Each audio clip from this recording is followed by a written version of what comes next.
senhores chefes de Estado e de Governo e demais chefes de delegação, senhoras e senhores, é uma honra abrir novamente a Assembleia Geral das Nações Unidas. Venho aqui mostrar o Brasil diferente daquilo publicado em jornais ou visto em televisões. O Brasil mudou e muito depois que assumimos o governo em janeiro de 2019. Estamos há 2 anos e 8 meses sem qualquer caso concreto de corrupção. O Brasil tem um presidente que acredita em Deus, respeita a Constituição, valoriza a família e deve lealdade ao seu povo. Isso é muito. É uma sólida base se levarmos em conta que estávamos à beira do socialismo. Nossas estatais davam prejuízos de bilhões de dólares no passado. Hoje são lucrativas. Nosso banco de desenvolvimento era usado para financiar obras em países comunistas, sem garantias.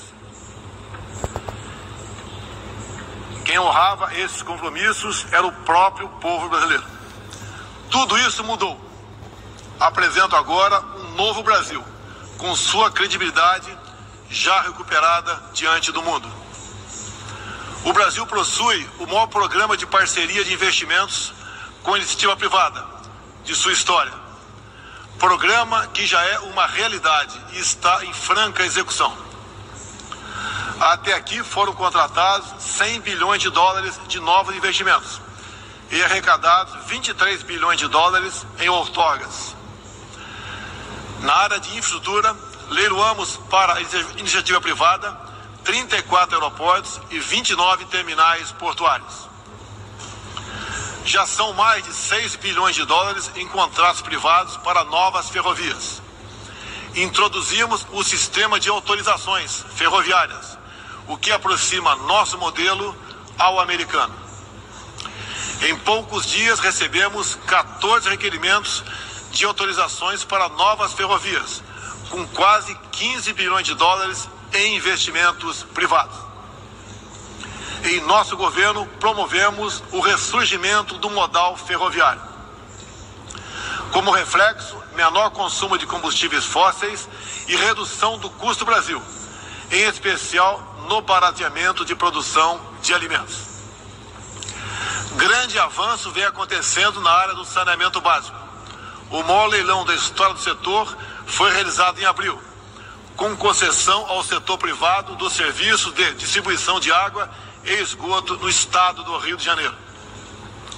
Temos tudo o que o investidor procura: um grande mercado consumidor, excelentes serviços, tradição de respeito a contratos e confiança no nosso governo.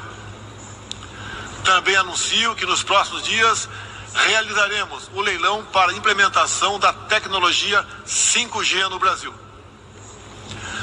Nossa moderna e sustentável agricultura de baixo carbono alimenta mais de 1 bilhão de pessoas no mundo e utiliza apenas 8% do território nacional. Nenhum país do mundo possui uma legislação ambiental tão completa quanto a nossa. Nosso Código Florestal deve servir de exemplo para outros países.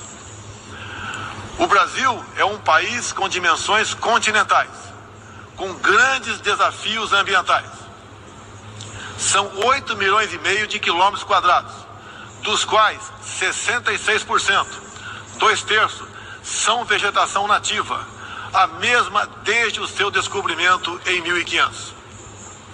Somente no bioma amazônico, 84% da floresta está intacta, abrigando a maior biodiversidade do planeta. Lembro que a região amazônica equivale à área de toda a Europa Ocidental.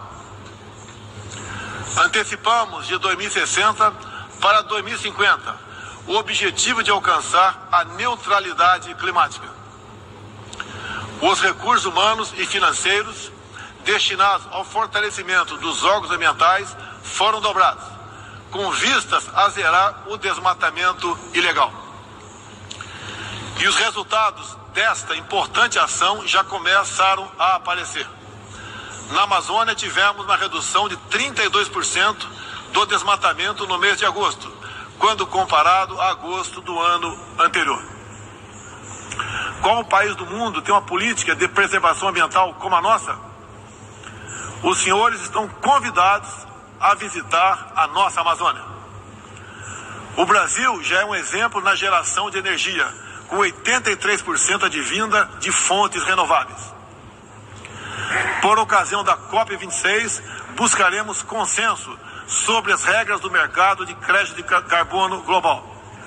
Esperamos que os países industrializados cumpram efetivamente seus compromissos com o financiamento de clima em volumes relevantes. O futuro do emprego verde está no Brasil. Energia renovável, agricultura sustentável, indústria de baixa emissão, saneamento básico, tratamento de resíduos e turismo. Ratificamos a Convenção Interamericana contra o Racismo e formas correlatas de intolerância. Temos a família tradicional como fundamento da civilização. E a liberdade do ser humano só se completa com a liberdade de culto e de expressão. 14% do território nacional, ou seja, mais de 110 milhões de hectares, uma área equivalente à Alemanha e França juntas, é destinada às reservas indígenas. Nessas regiões, 600 mil indígenas vivem em liberdade e cada vez mais desejam utilizar suas terras para agricultura e outras atividades. O Brasil sempre participou em missões de paz da ONU, de Suez até o Congo, passando pelo Haiti e Líbano. Nosso país sempre acolheu refugiados. Em nossa fronteira com a vizinha Venezuela, a operação acolhida do governo federal já recebeu 400 mil venezuelanos deslocados devido à crise político-econômica gerada pela ditadura bolivariana. O futuro do Afeganistão também nos causa profunda apreensão. Concederemos visto humanitário para cristãos, mulheres, crianças e juízes afegãos.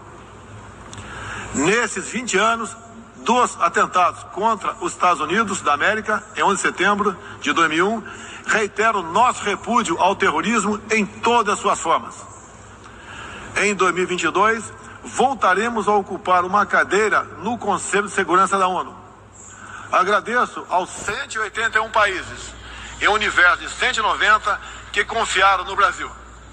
Reflexo de uma política externa séria e responsável, promovida pelo nosso Ministério das Relações Exteriores. Apoiamos uma reforma do Conselho de Segurança da ONU, onde buscamos um assento permanente. A pandemia pegou a todos de surpresa em 2020.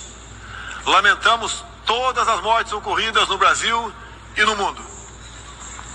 Sempre defendi combater o vírus e o desemprego de forma simultânea e com a mesma responsabilidade. As medidas de isolamento e lockdown deixaram um legado de inflação, em especial nos gêneros alimentícios no mundo todo. No Brasil, para atender aqueles mais humildes, obrigados a ficar em casa por decisão de governadores e prefeitos e que perderam sua renda, concedemos um auxílio emergencial de $800 para 68 milhões de pessoas em 2020. Lembro que terminamos 2020, ano da pandemia, com mais empregos formais do que em dezembro de 2019, graças às ações do nosso governo com programas de manutenção de emprego e renda que nos custaram cerca de 40 bilhões de dólares. Somente nos primeiros 7 meses deste ano, criamos aproximadamente 1.800.000 novos empregos. Lembro ainda que o crescimento para 2021 está estimado em 5%. Até o momento, o governo federal distribuiu mais de 260 milhões de doses de vacinas e mais de 140 milhões de brasileiros já receberam, pelo menos, a primeira dose, o que representa quase 90% adulta. 80% da população indígena também já foi totalmente vacinada. Até novembro, todos que escolheram ser vacinados no Brasil serão atendidos. Apoiamos a vacinação. Contudo, o nosso governo tem se posicionado contrário ao passaporte sanitário ou a qualquer obrigação relacionada à vacina. Desde o início da pandemia, apoiamos a autonomia do médico na busca do tratamento precoce, seguindo recomendação do nosso Conselho Federal de Medicina. Eu mesmo fui um desses que fez tratamento inicial. Respeitamos a relação médico-paciente na decisão da medicação a ser utilizada e no seu uso off-label. Não entendemos porque muitos países, juntamente com grande parte da mídia, se colocaram contra o tratamento inicial. A história e a ciência saberão responsabilizar a todos. No último 7 de setembro, data da nossa independência, milhões de brasileiros, de forma pacífica e patriótica, foram às ruas, na maior manifestação de nossa história. Mostrar que não abre mão da democracia, das liberdades individuais e de apoio ao nosso governo. Como demonstrado, o Brasil vive novos tempos. Na economia, temos um dos melhores desempenhos entre os emergentes. Meu governo recuperou a credibilidade externa e hoje se apresenta como um dos melhores destinos para investimentos. É aqui, nesta Assembleia Geral, que vislumbramos um mundo de mais liberdade, democracia, prosperidade e paz.